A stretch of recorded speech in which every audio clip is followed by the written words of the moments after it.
Hey everybody, Justin here with From Zero to Studio, and you may notice that things look a little bit different around here. Well, the exciting news is that we've moved and I get to build up a brand new home studio.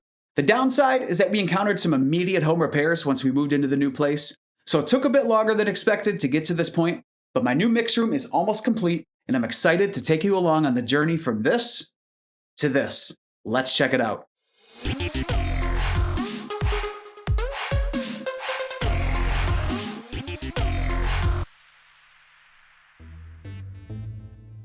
So here's the room I'm working with and what it looked like when we bought the home.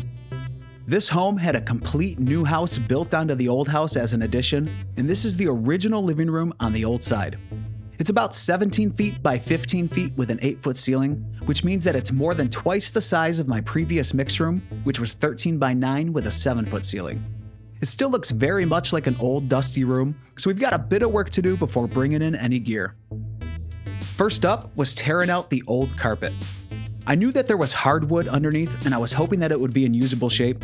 However, the previous owners primed it with a mold and mildew blocker before laying the carpet. I came across these old coins, which I can't find much info on, but I believe they are Japanese casino tokens from a casino that no longer exists. I would have loved to have sanded and refinished the floor, but I needed to get my workspace up and running. So I decided to go with a black floor and black ceiling. For the ceiling, I removed the fan, which was hardwired without a wall switch, and I replaced it with an outlet. After vacuuming thoroughly and washing everything down, I was ready for paint. For that, I used the Pittsburgh Ultra Interior Flat Black Paint and Primer. I also used this on the wood shelves, and just that color change alone immediately upgraded the vibe in this old room. I could finally start to see my vision. Here's a before and after of the ceiling.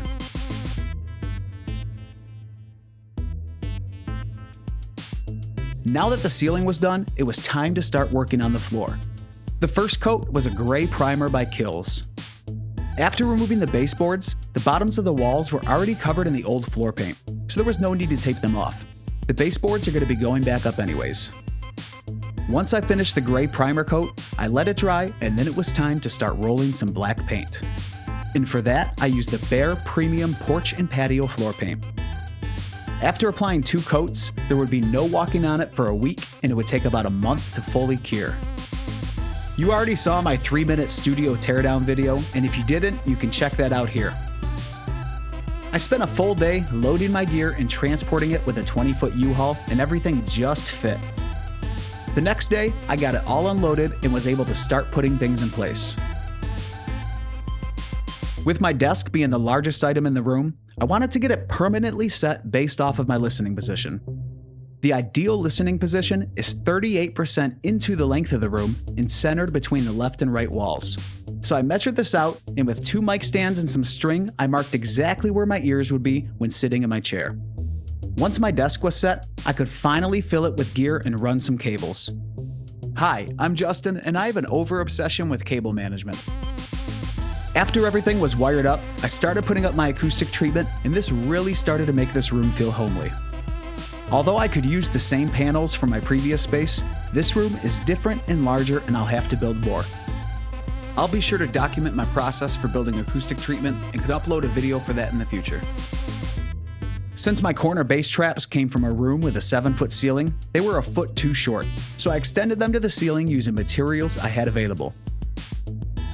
I built some additional framing with 1x2 furring strips, cut out a bunch of triangles from old acoustic foam, and compressed as many of those pieces as I could fit into that little space. I then covered the additional sections with black speaker cloth to match the rest of the bass traps. Here's a before and after of the original room and where it's at today.